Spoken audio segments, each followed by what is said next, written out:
Hello, I'm Matthew Brandt. Tonight, my selection at Brandt's Poetry Corner is The Raven by Edgar Allen Poe. Once upon a midnight dreary, while I pondered weak and weary over many quaint and curious volume of forgotten lore, while I nodded, nearly napping, suddenly there came a tapping, as of someone gently rapping at my chamber door. "'Tis some visitor," I muttered, tapping at my chamber door. "Only this and nothing more." Ah, distinctly I remember it was in the bleak December, and each separate dying ember wrought its ghost upon the floor. Eagerly I wished the morrow. Vainly I had sought to borrow from my books surcease of sorrow. Sorrow for the lost Lenore, for the rare and radiant maiden whom the angels named Lenore, nameless here forevermore. And the silken, sad, uncertain rustling of each purple curtain thrilled me, filled me with fantastic terrors never felt before.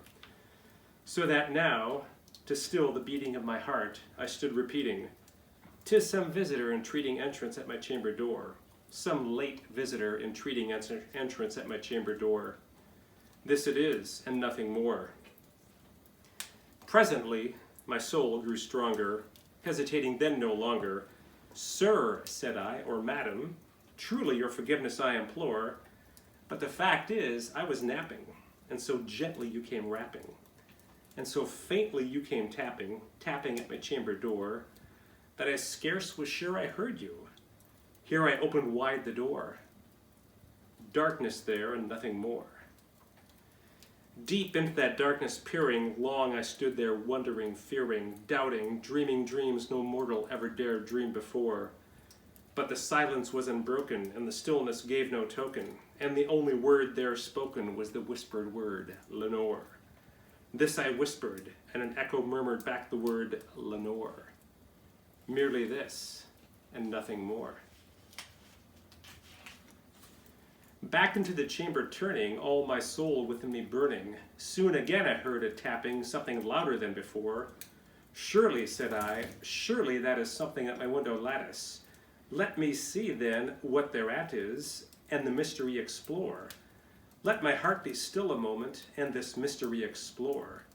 'Tis the wind, and nothing more." Open here I flung the shutter, when with many flirt and flutter, in there stepped a stately raven of the saintly days of yore. Not the least obeisance made he, not a minute stopped or stayed he, but, with mien of lord or lady, perched above my chamber door, perched upon a bust of Pallas just above my chamber door, perched and sat, and nothing more. Then this ebony bird beguiling my sad fancy into smiling, by the grave and stern decorum of the countenance it wore.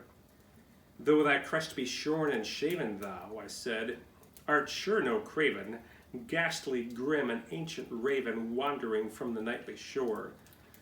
Tell me what thy lordly name is on the nightly Plutonian shore." Quoth the raven, "Nevermore." Much I marveled this ungainly fowl to hear discourse so plainly, though its answer little meaning, little relevancy bore. For we cannot help agreeing that no living human being ever yet was blessed with seeing bird above his chamber door, bird or beast upon the sculptured bust above his chamber door, with such a name as Nevermore. But the raven, sitting lonely on that placid bust, spoke only that one word, as if his soul in that one word he did outpour. Nothing farther than he uttered, not a feather than he fluttered, till I scarcely more than muttered, "Other friends have flown before. On the morrow he will leave me, as my hopes have flown before."